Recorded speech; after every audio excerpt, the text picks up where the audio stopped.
সহিহ বুখারী তৃতীয় খণ্ড। শুরু করছি আল্লাহর নামে, যিনি পরম করুণাময়, অতি দয়ালু। সহিহ বুখারী তৃতীয় খণ্ডের 5টি অধ্যায়, মোট 606টি হাদিস রয়েছে। আমরা আশা করছি এই হাদিসগুলি আপনাদের খুব উপকারে আসবে। অধ্যায় 21, জাকাত। হাদিস নাম্বার 1313-1424 মোট 112টি হাদিস। পরিচ্ছদ 882। জাকাত ওয়াজিব হওয়া। আল্লাহ তাআলার বাণী, সালাত কায়েম কর ও জাকাত আদায় কর। ইবন আব্বাস বলেন, আবু সুফিয়ান নবী সাল্লাল্লাহু আলাইহি ওয়াসাল্লাম এর হাদিস উল্লেখ করে বলেন, রাসূলুল্লাহ সাল্লাল্লাহু আলাইহি ওয়াসাল্লাম আমাদেরকে সালাত প্রতিষ্ঠা করা, জাকাত আদায় করা, আত্মীয়তার সম্পর্ক বজায় রাখা ও পবিত্রতা রক্ষা করার আদেশ দেন। হাদিস 1313।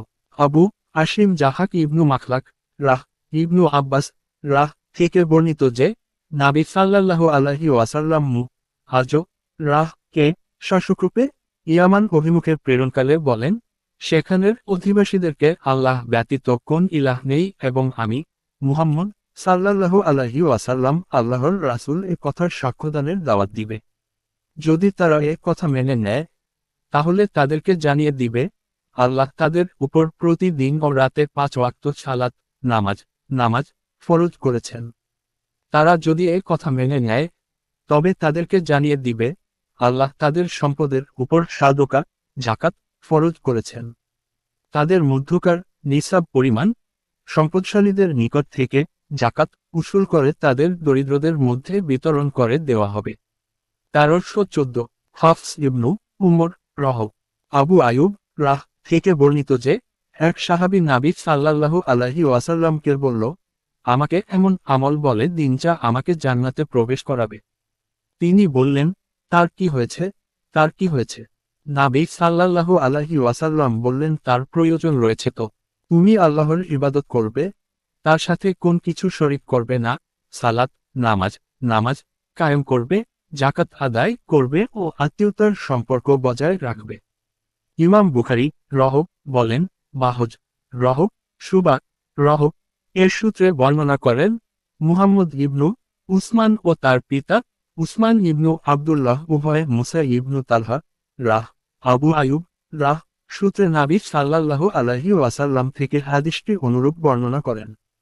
আবু আবদুল্লাহ ইমাম বুখারী বলেন, সুবা রাবীর নাম বলতে ভুল করেছেন। আমার আশঙ্কা হয় যে মুহাম্মদ ইবনু উসমান এর উল্লেখ সঠিক নয়, বরং এখানে রাবীর নাম হবে আমর ইবনু উসমান। 1315। মুহাম্মদ ইবনু আব্দুর রাহিম আবু হুরায়রা থেকে বর্ণিত যে, এক মরুবাসী সাহাবী নবী সাল্লাল্লাহু আলাইহি ওয়াসাল্লামের নিকটে উপস্থিত হয়ে বললেন, আমাকে এমন আমলের পথ নির্দেশ করুন যা আমল করলে জান্নাতে প্রবেশ করতে পারব। নবী সাল্লাল্লাহু আলাইহি ওয়াসাল্লাম বললেন, তুমি আল্লাহর ইবাদত করবে, তার সাথে কোন কিছু শরীক করবে না, 5 ওয়াক্ত ফরজ সালাত নামাজ আদায় করবে, ফরজ জাকাত আদায় করবে ও রমজানের সাওম রোজা সিয়াম পালন করবে। সাহাবী বললেন, আমার প্রাণ যার হাতে তার কসম, আমি এর উপর বৃদ্ধি করব না।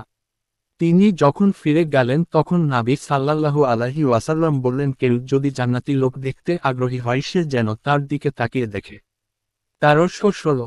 মুসাদ্দাদ আবু জুর এর মাধ্যমে নবী সাল্লাল্লাহু আলাইহি ওয়াসাল্লাম থেকে অনুরূপ বর্ণনা করেন। 1317। হাজ্জাজ ইবনু মিনহাল ইবনু আব্বাস হতে বর্ণিত, তিনি বলেন, আব্দুল কায়স গোত্রের প্রতিনিধি দল নবী সাল্লাল্লাহু আলাইহি ওয়াসাল্লাম এর নিকটে উপস্থিত হয়ে আরজ করল, ইয়া রাসূলাল্লাহ, আমরা রাবিয়া গোত্রের লোক, আমাদের ও আপনার মদিনার মাঝে মুজার গোত্রের কাফিররা প্রতিবন্ধক হয়ে রয়েছে। আমরা আপনার নিকট কেবল নিষিদ্ধ মাস, যুদ্ধ বিরতির মাস ব্যতীত নির্বিঘ্নে আসতে পারি না। কাজেই এমন কিছু আমলের নির্দেশ দিন যা আমরা আপনার নিকট থেকে শিখে আমাদের গোত্রের অনুপস্থিতদেরকে সেদিকে দাওয়াত দিতে পারি। রাসূল সাল্লাল্লাহু আলাইহি ওয়াসাল্লাম বললেন, তোমাদেরকে 4টি বিষয়ের আদেশ করছি ও 4টি বিষয় থেকে নিষেধ করছি। পালনীয় বিষয়গুলো হলো, আল্লাহর প্রতি ঈমান আনা তথা সাক্ষ্য প্রদান করা যে আল্লাহ ব্যতীত কোন ইলাহ নেই।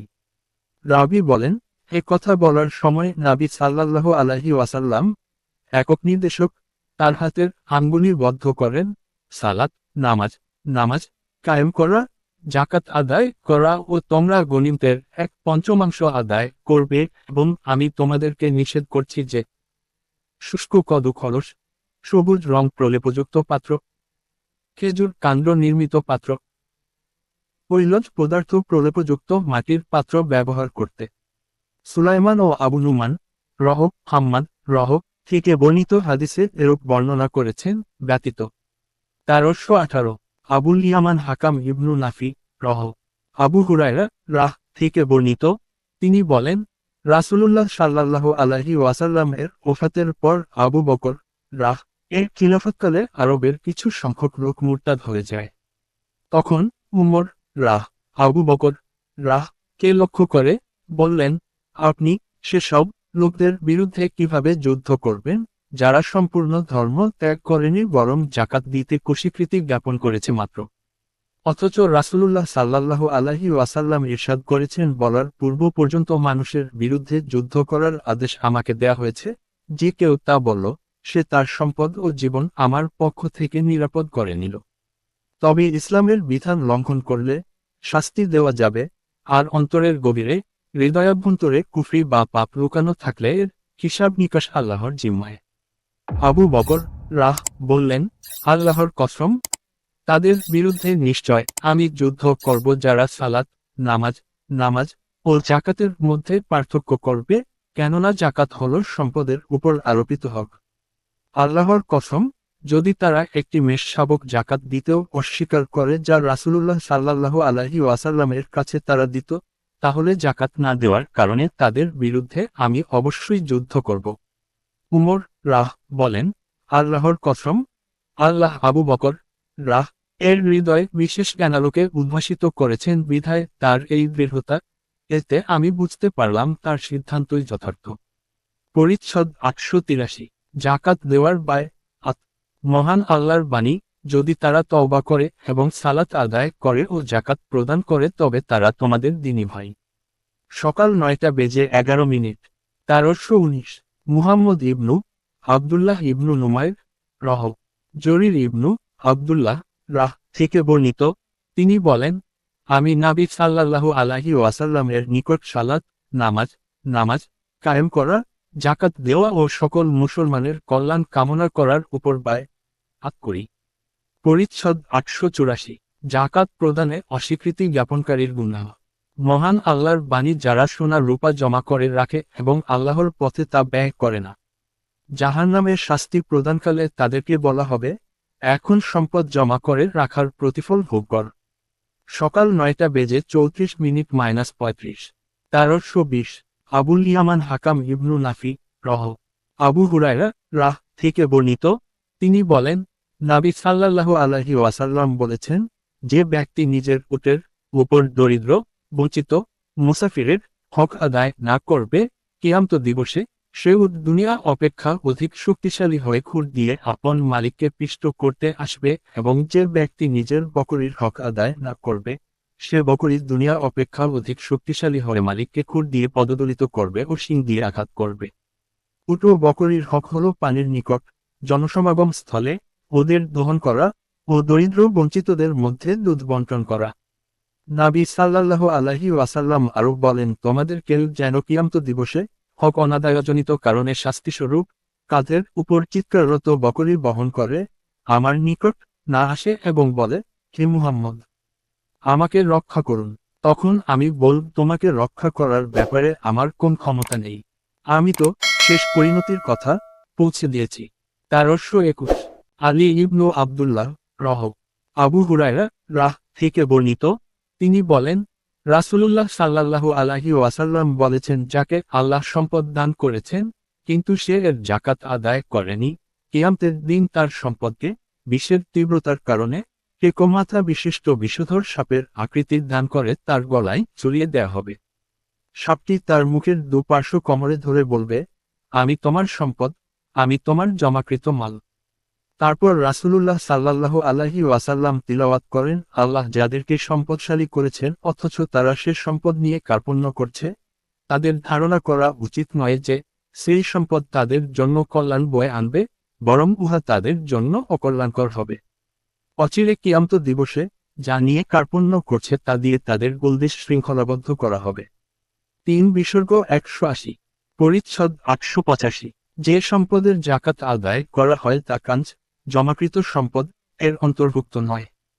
নবী সাল্লাল্লাহু আলাইহি ওয়াসাল্লাম এর উক্তির কারণে যে 5 উকিয়া এর কম পরিমাণ সম্পদে জাকাত নেই।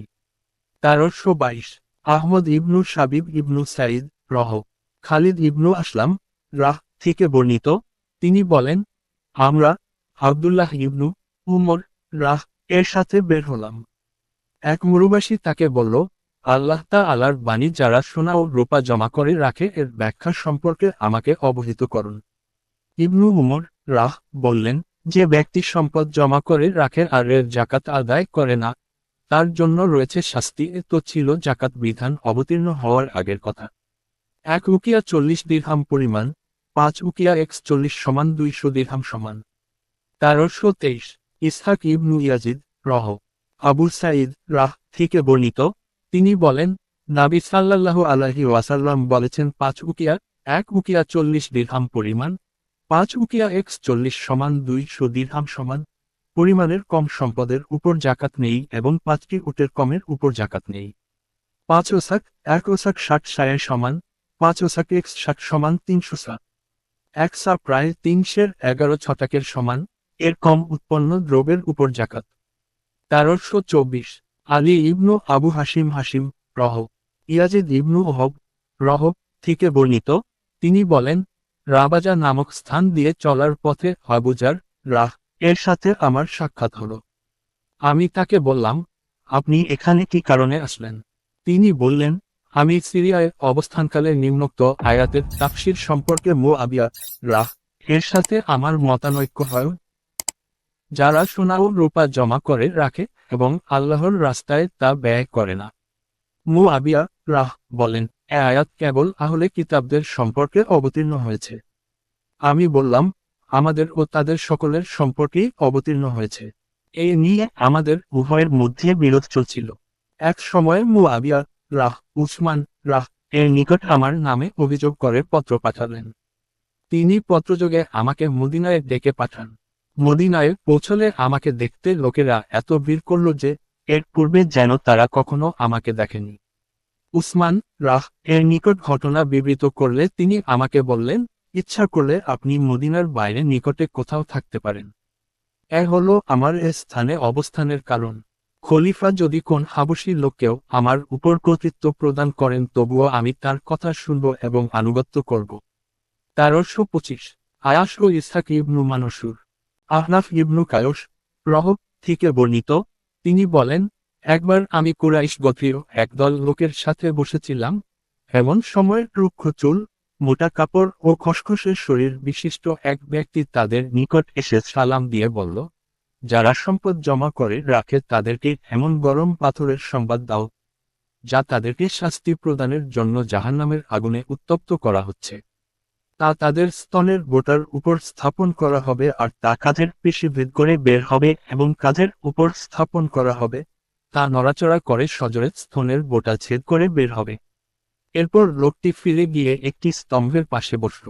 আমিও তার অনুগমন করলাম ও তার কাছে বসলাম, এবং আমি জানতাম না সে কে। আমি তাকে বললাম, আমার মনে হয় যে আপনার বক্তব্য লোকেরা পছন্দ করেনি। তিনি বললেন, তারা কিছুই বুঝে না। কথাটি আমাকে আমার বন্ধু বলেছেন। রাবি বললেন, আমি বললাম, আপনার বন্ধুকে? সে বলল, তিনি হলেন নবী সাল্লাল্লাহু আলাইহি ওয়াসাল্লাম।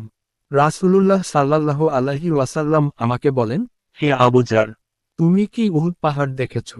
তিনি বলেন, তখন আমি সূর্যের দিকে তাকিয়ে দেখলাম দিনের কতটুকু অংশ বাকি রয়েছে। আমার ধারণা রাসূলুল্লাহ সাল্লাল্লাহু আলাইহি ওয়াসাল্লাম তার কোন প্রয়োজনে আমাকে পাঠাবেন। আমি জবাবে বললাম, জি হ্যাঁ। তিনি বললেন, 3টি দিনার স্বর্ণমুদ্রা ব্যতীত উহুদ পাহাড় সমান স্বর্ণস্তূপ আমার কাছে আসুক আর আমি সেগুলো দান করে দেই, তাও আমি নিজের জন্য পছন্দ করি না। আবু যার রাহ বলেন, তারা তো বুঝে না, তারা শুধু দুনিয়ার সম্পদে একত্রিত করছে। আল্লাহর কসম, না, না। আমি তাদের নিকট দুনিয়ার কোন সম্পদ চাই না এবং আল্লাহর সাথে সাক্ষাৎ করার পর্যন্ত দিন সম্পর্কেও তাদের নিকট কিছু জিজ্ঞাসা করব না।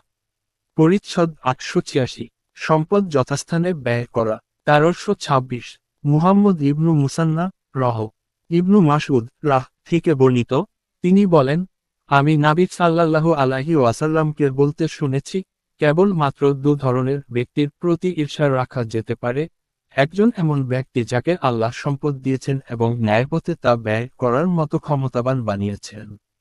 অপরজন এমন ব্যক্তি যাকে আল্লাহ দ্বীনের জ্ঞান দান করেছেন, সে অনুযায়ী ফয়সালা দেন ও অন্যান্যকে তা শিক্ষা দেন।